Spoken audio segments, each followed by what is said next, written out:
Marcus Chen had been working as a janitor on the Galactic Council space station for 3 months when everything changed.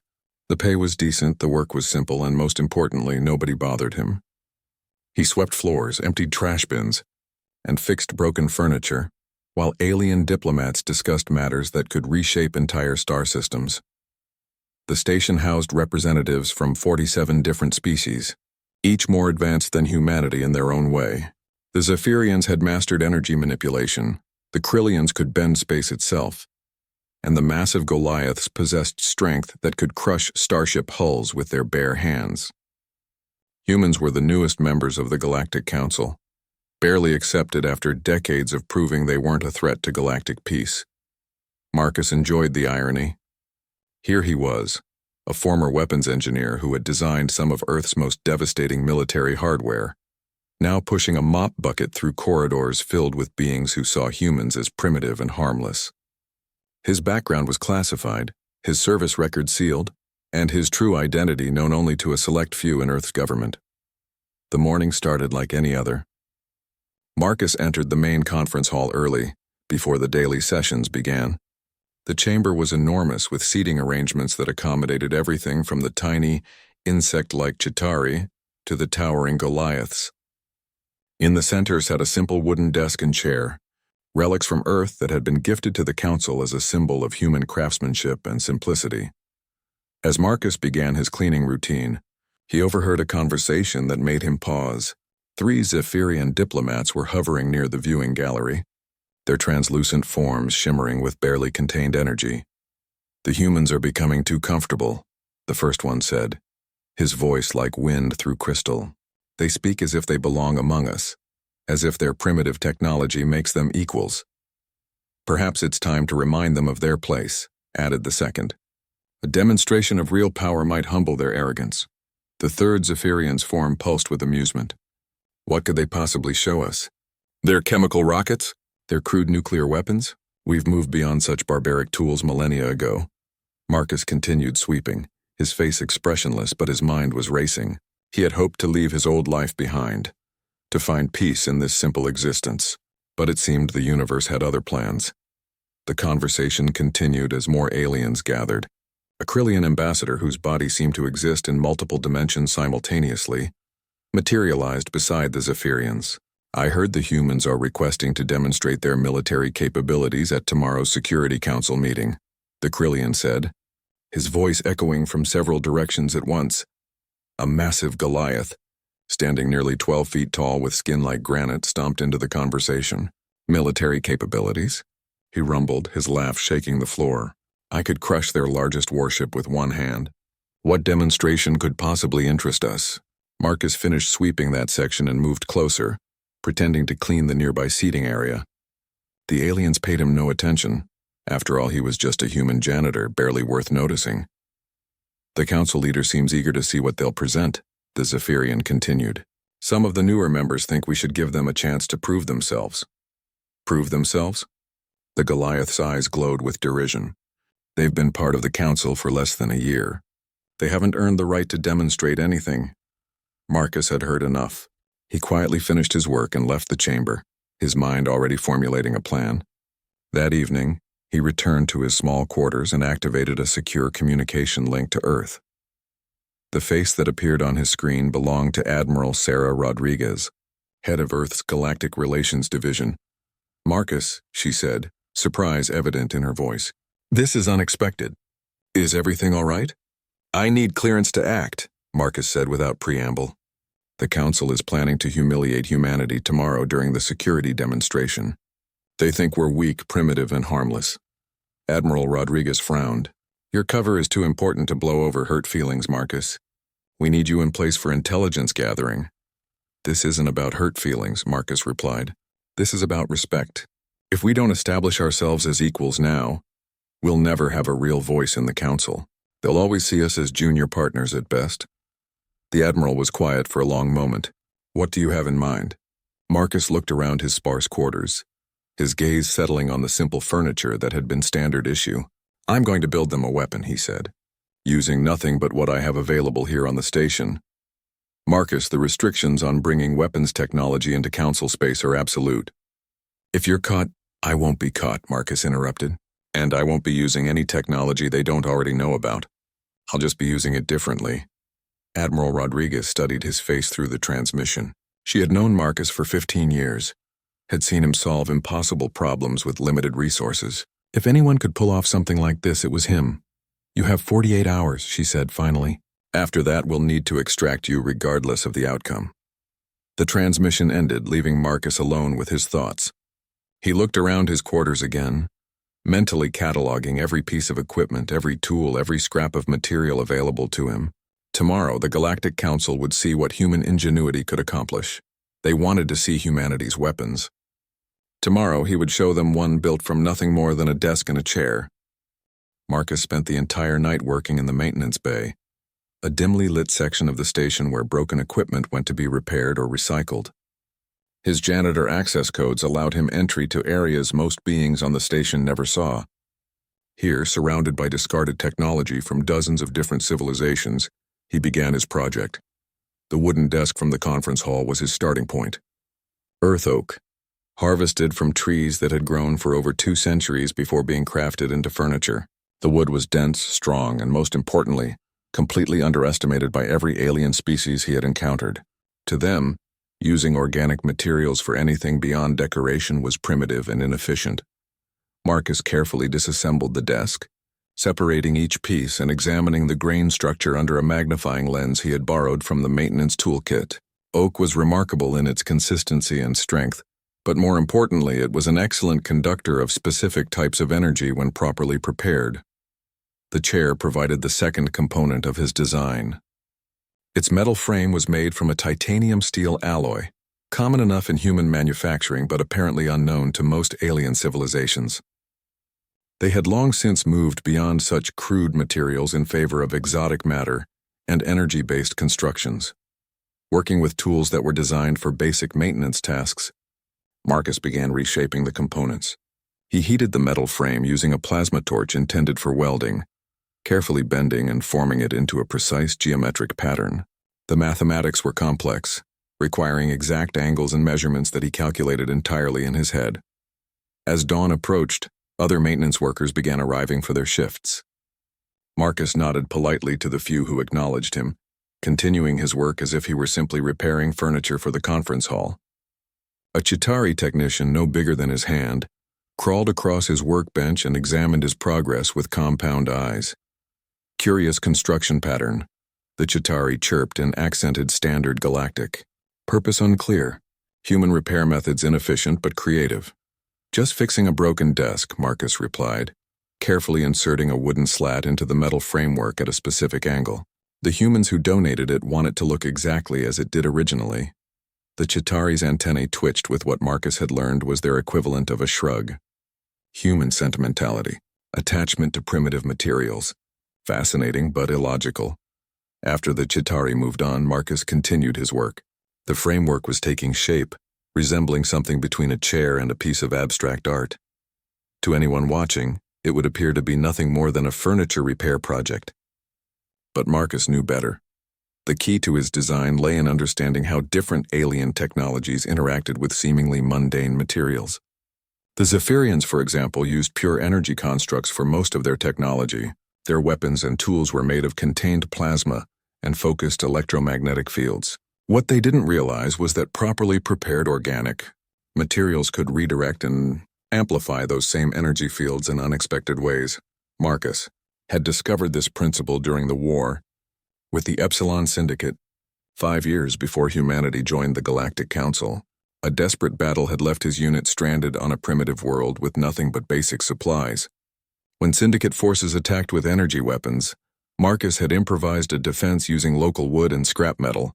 The results had been so effective that the encounter was classified, and his design principles were incorporated into Earth's most advanced defensive systems. Now, working alone in the maintenance bay, he was applying those same principles on a much smaller scale. The wooden components were being treated with a mild electromagnetic field, generated by repurposed diagnostic equipment. The process aligned the organic fibers in a specific pattern that would interact with energy-based weapons in ways their designers never anticipated. The Metal framework served as both a focusing array and a structural support. Each joint was positioned to create resonance points that would amplify and redirect incoming energy. The entire construction would appear completely harmless to any scan or analysis, because it was harmless until activated by the right type of energy signature. As the station's day cycle began, Marcus put the finishing touches on his creation. From the outside, it looked exactly like the original chair and desk, perhaps slightly more polished than before.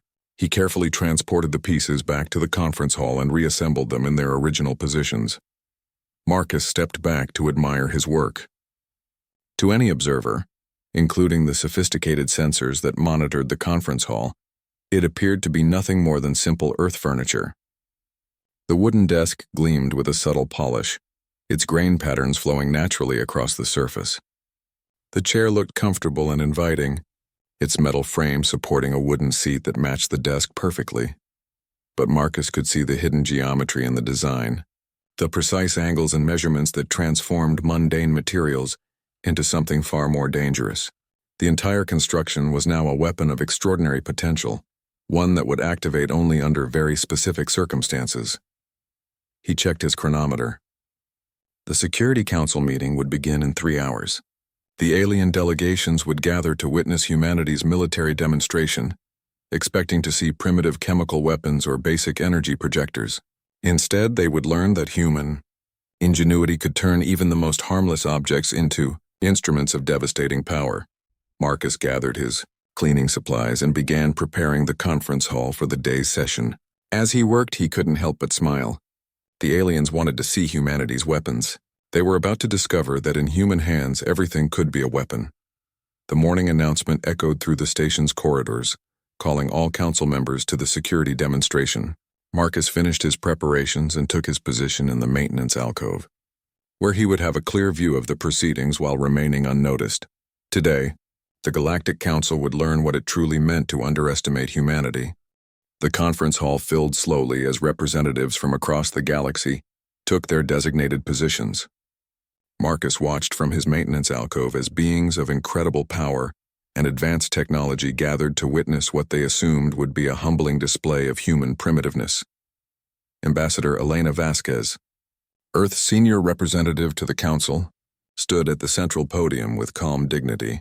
She was a career diplomat who had spent her entire life preparing for moments like this, but Marcus could see the tension in her shoulders.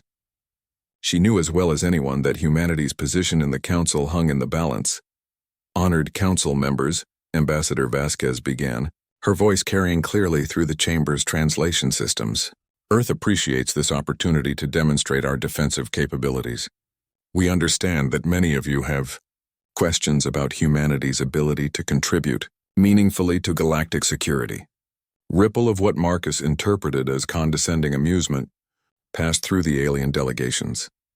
The Zephyrian he had overheard the previous day hovered near the front, his energy form pulsing with barely contained anticipation. "We are curious to see what primitive weapons the humans will present," the Zephyrian announced, his crystalline voice echoing through the chamber. "Perhaps they will show us their explosive chemical reactions or their crude projectile accelerators." The massive Goliath representative leaned forward in his reinforced seating, his granite-like features arranged in what might have been a smile. "I have analyzed human military technology extensively. Their most powerful weapons could barely scratch my natural armor plating." Ambassador Vasquez maintained her composure despite the obvious insults. "I think you'll find that human military doctrine focuses on adaptability and resourcefulness rather than raw power," she replied diplomatically.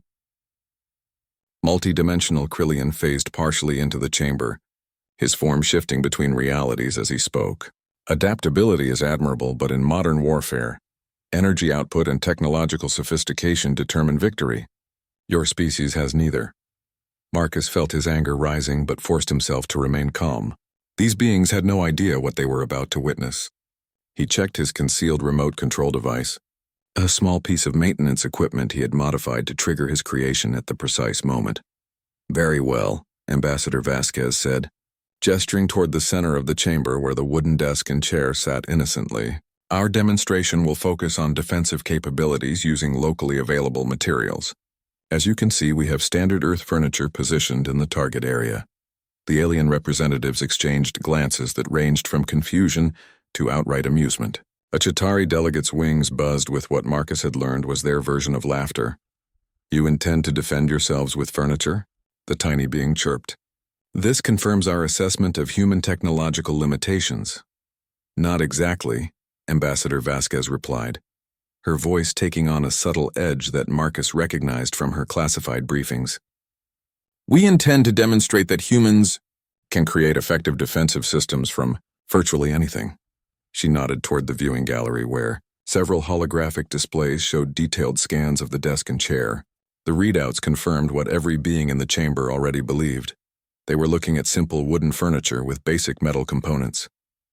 No energy signatures, no exotic materials, no obvious technological enhancements. The Council's own sensors confirmed that these items contain no advanced technology, Ambassador Vasquez continued. They are constructed entirely from materials native to Earth, using traditional human craftsmanship techniques. The Zephyrian delegate floated closer to the furniture, his energy form casting shifting patterns of light across the wooden surfaces. "Organic matter and primitive metals," he announced dismissively. "No energy storage capacity, no computational matrices, no weapons potential whatsoever." Marcus suppressed a smile. The aliens' technology was so advanced that they had forgotten the fundamental principles that made simpler systems possible. They scanned for energy signatures and exotic matter, never considering that the most dangerous weapons could hide in plain sight. "Now," Ambassador Vasquez said, stepping to a safe distance from the demonstration area, "I'll ask our colleagues to provide a standard energy weapons test. Please direct your attacks at the furniture, using whatever force you deem appropriate." The Goliath representative stood slowly, his massive frame casting shadows across the chamber. "You wish us to destroy your furniture? This seems pointless, but if it will expedite this demonstration..." He raised one enormous hand, energy crackling between his fingers as he prepared to unleash a blast that could level a city block. The other aliens leaned forward with interest, eager to see human furniture reduced to atoms. Marcus's hand moved to his hidden control device. The moment the Goliath fired, he would activate the modifications he had built into the seemingly innocent desk and chair. The aliens were about to learn that human engineering could turn their own weapons against them. "Fire when ready," Ambassador Vasquez said calmly. The chamber fell silent except for the hum of the station's life support systems. 47 different species waited to see human furniture destroyed by advanced alien weaponry. None of them suspected that they were about to witness something that would reshape their understanding of human capabilities. The Goliath's energy began to intensify, creating a brilliant glow that forced several delegates to shield their optical sensors. In a few seconds, he would unleash enough power to vaporize everything in a 50-meter radius. Marcus smiled and prepared to press the activation button. The aliens wanted to see a demonstration of human weapons technology. They were about to get exactly what they asked for, just not in the way they expected. The show was about to begin. The Goliath's massive hand erupted with energy that turned the air itself into plasma. The blast screamed across the chamber toward the innocent-looking wooden furniture, carrying enough destructive force to level a spacecraft hangar. Every alien in the chamber expected to see the primitive human artifacts vaporized instantly. Marcus pressed his activation button. The moment the energy beam struck the wooden desk, something impossible happened. Instead of being destroyed, the furniture began to glow with the same energy that was attacking it. The wooden surface absorbed the blast like a sponge, the grain patterns lighting up in brilliant lines that spread across the entire structure. The chair's metal framework suddenly snapped into a different configuration, unfolding like a complex geometric flower. The hidden joints Marcus had engineered activated in perfect sequence, transforming the simple seat into an intricate array of focusing mirrors and resonance chambers. The absorbed energy began cycling through the wooden components, growing stronger with each pass. The desk's surface became a perfect focusing lens, concentrating the Goliath's own power into an increasingly tight beam. The chamber's atmosphere started to vibrate as harmonic frequencies built to dangerous levels. "Impossible," the Goliath rumbled, his voice carrying notes of confusion and alarm. "The energy signature is amplifying. How can primitive materials enhance my power output?" The Zephyrian delegate's form flickered with uncertainty. "The organic structures are acting as energy conduits. But this violates fundamental principles of materials science. Wood cannot channel plasma effectively. Marcus watched with satisfaction as the aliens struggled to understand what they were witnessing. The truth was that their understanding of materials science was both incredibly advanced and oddly limited. They had spent millennia developing exotic matter and energy-based technologies. But in doing so, they had forgotten the elegant principles that governed simpler systems. The wooden desk continued to absorb and amplify the Goliath's energy attack. The chair's transformed framework created a perfect resonance chamber that multiplied the power output by orders of magnitude. The energy was no longer being absorbed and it was being weaponized. Ambassador Vasquez remained calm as chaos erupted around her. "As you can see," she said over the growing hum of accumulated energy, "human defensive systems are quite effective." A Krillian delegate phased urgently through several dimensions, his voice echoing from multiple realities simultaneously. "The energy buildup is approaching critical levels. If this continues, the resulting discharge could damage the station's hull." The Chitauri representative's wings buzzed in panic. "Cease the demonstration immediately. The power readings are beyond our safety parameters." But the Goliath couldn't stop. His energy blast had been reflected and amplified back toward him, creating a feedback loop that his own systems couldn't break. The more power he put into the attack, the more the strange human furniture magnified it and sent it back. Marcus had designed the system specifically to create this trap. Once activated by an energy weapon, the modified furniture would continue absorbing and amplifying until the attacker stopped firing or the accumulated power found a release point. And Marcus had built in a very specific release point. The wooden desk began to rotate slowly, its energy-charged surface acting like a turret. The focused beam of amplified power swept across the chamber, carefully avoiding the seating areas but demonstrating its incredible destructive potential. Where it touched the chamber's reinforced walls, it left glowing scorch marks in materials designed to withstand starship weapons. "The furniture has become a directed energy weapon," a Zephyrian scientist called out, his form pulsing with shocked understanding.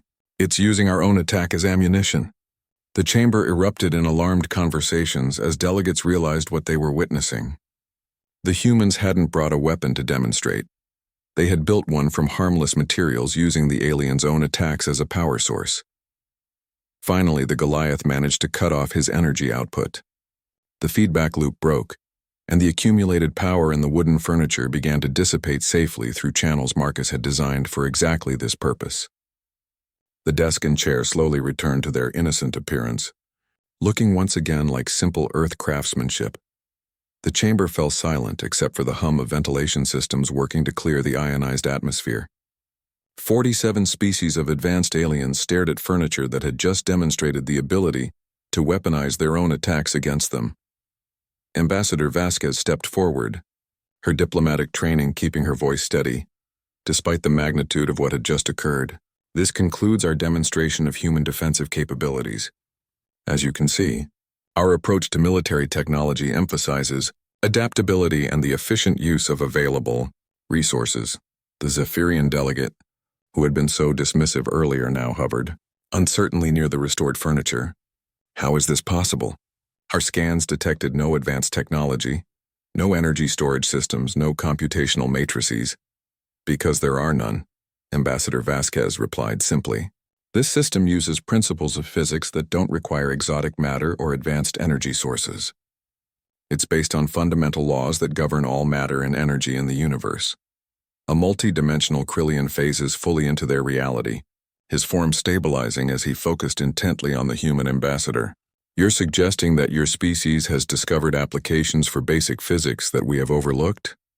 "Not discovered," Ambassador Vasquez corrected. "Remembered.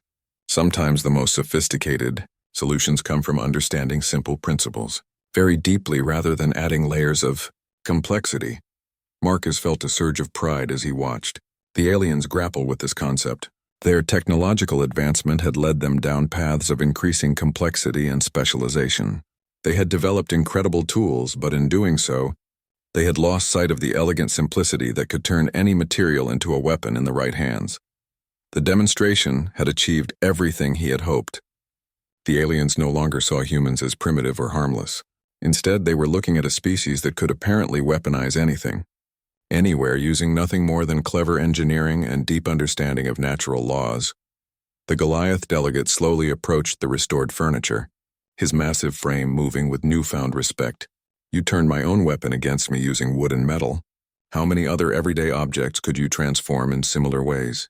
Ambassador Vasquez's smile was diplomatically neutral, but Marcus could see the satisfaction in her eyes.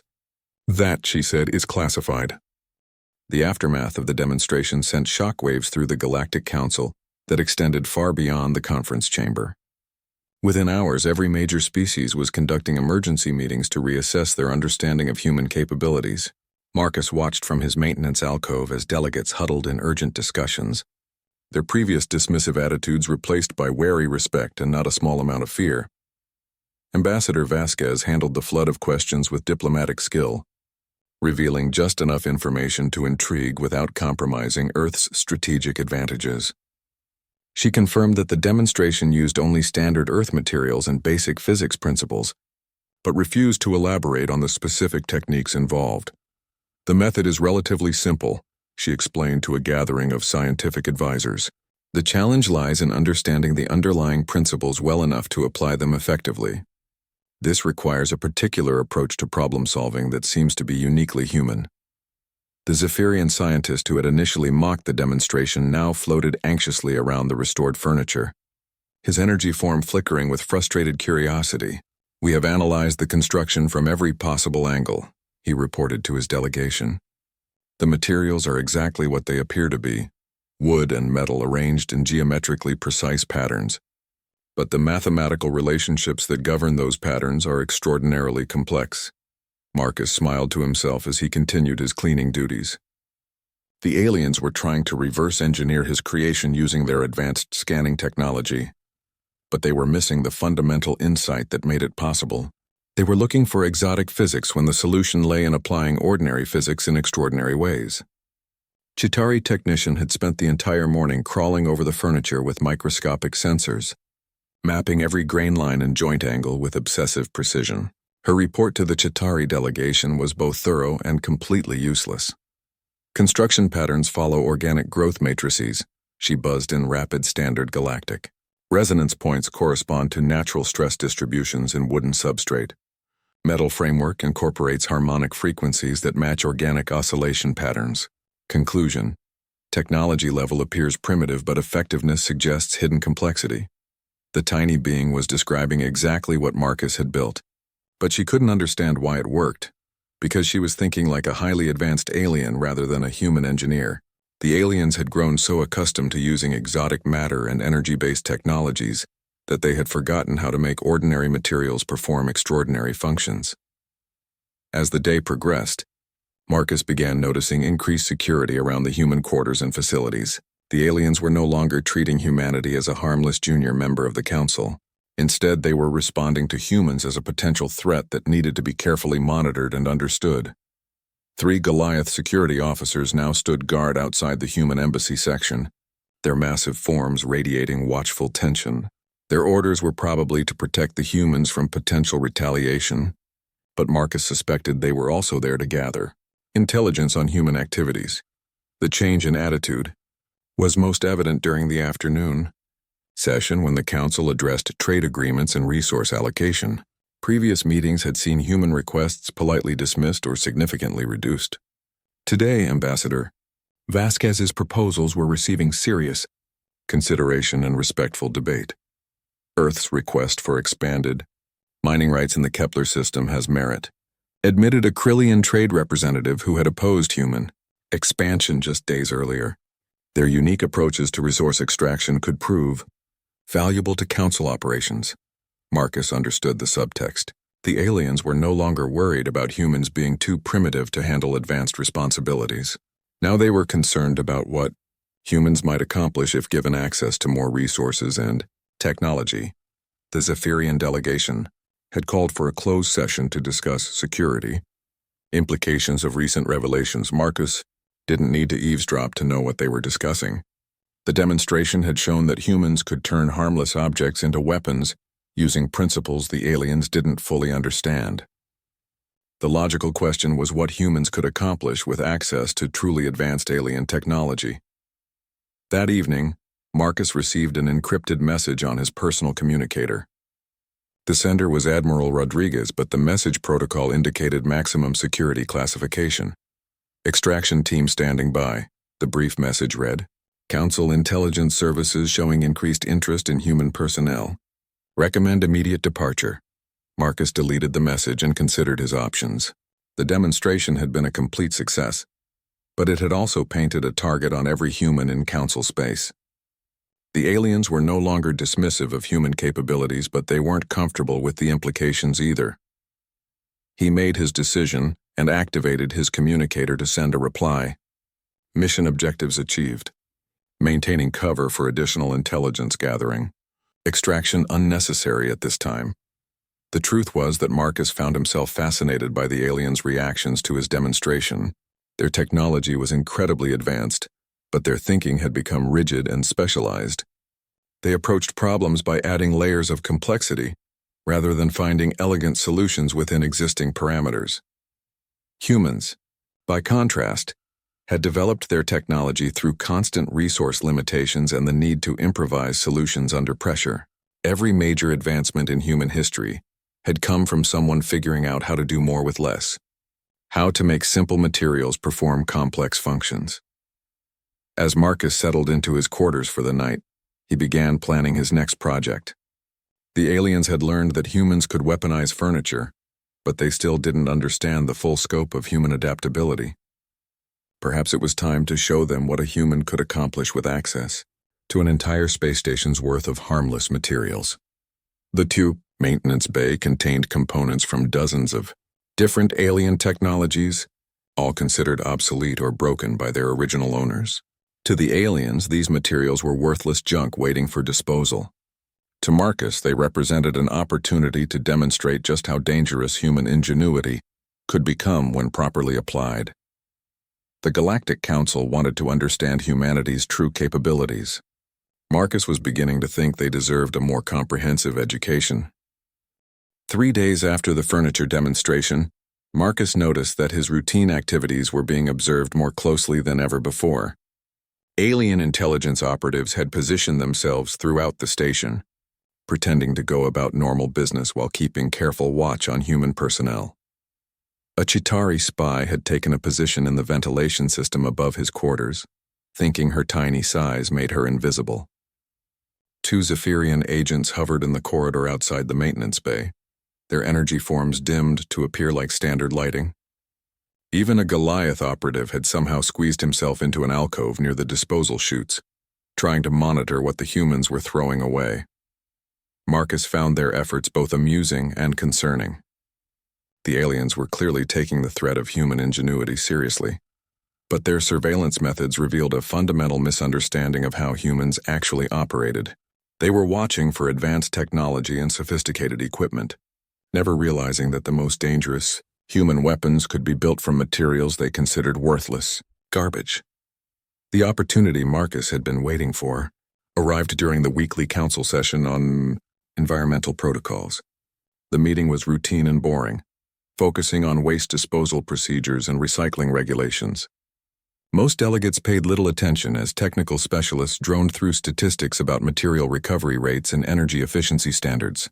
Marcus, however, listened with intense interest as a Krillian engineer described the station's power distribution system.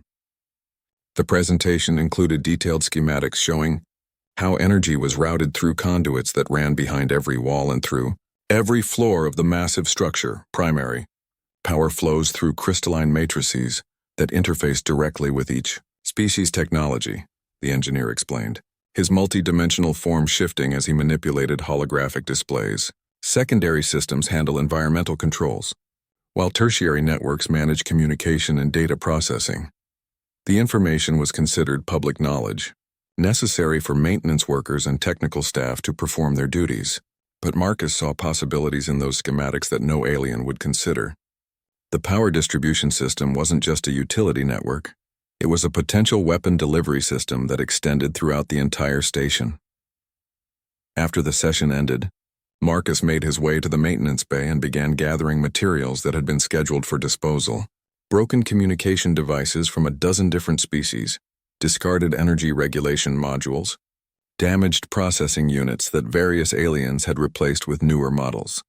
To anyone watching, he appeared to be performing routine maintenance tasks, sorting through technological refuse to determine what could be recycled and what needed to be destroyed. The surveillance teams observing him saw nothing unusual in his activities. But Marcus was actually selecting components for the most ambitious project of his career. Each piece of alien technology, no matter how damaged or obsolete, contained principles and capabilities that could be repurposed for entirely different functions. The key was understanding how different alien technologies interacted with each other and with the station's infrastructure. Working late into the night shift, Marcus began the delicate process of modifying and connecting disparate alien technologies. A Zephyrian energy regulator could be reverse engineered to create harmonic frequencies. A broken Chitauri processor could be reprogrammed to coordinate timing sequences. A discarded Goliath power coupling could serve as an amplification matrix. The challenge was making everything work together, despite coming from completely different technological traditions. Zephyrian devices operated on pure energy principles. Chitauri technology relied on biological interfaces, and Goliath systems used brute force engineering approaches.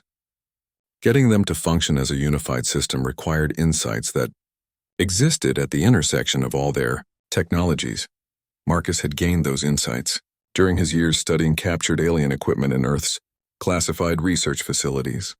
Human engineers had spent decades figuring out how to make alien technologies work with human systems, developing translation protocols and interface solutions that most aliens never needed to consider.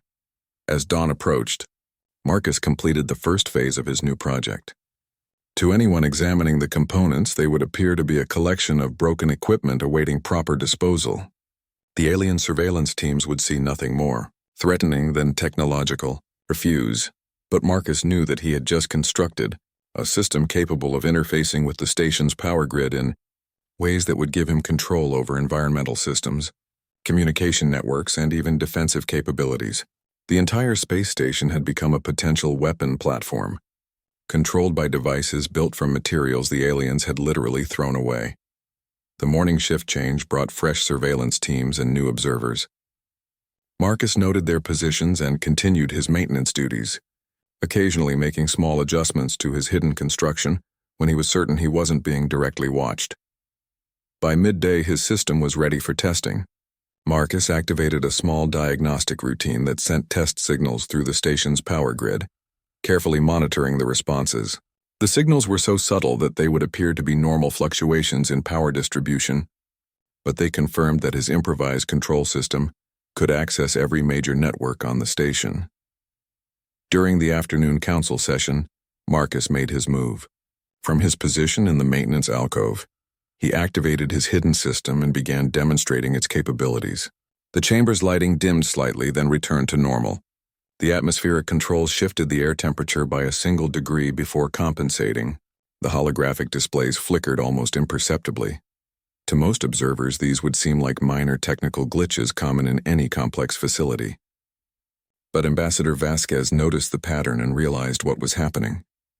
Marcus was showing that he had gained control over the station's basic systems using nothing but discarded alien technology. The demonstration escalated gradually. Marcus caused specific sections of the chamber to experience brief power fluctuations, spelling out words in standard galactic script when viewed from above. He manipulated the acoustic systems to create subtle harmonic patterns that only trained ears could detect. He even managed to make the artificial gravity vary slightly in rhythm with his movements. By the end of the session, anyone paying close attention would realize that someone had gained unauthorized access to the station's infrastructure, but only Ambassador Vasquez understood that the access had been achieved by a human, using materials the aliens had considered worthless. The message was clear. If humans could weaponize furniture and control space stations using garbage, what could they accomplish with actual resources and support? The Galactic Council was about to learn that underestimating human capabilities had consequences that extended far beyond hurt feelings.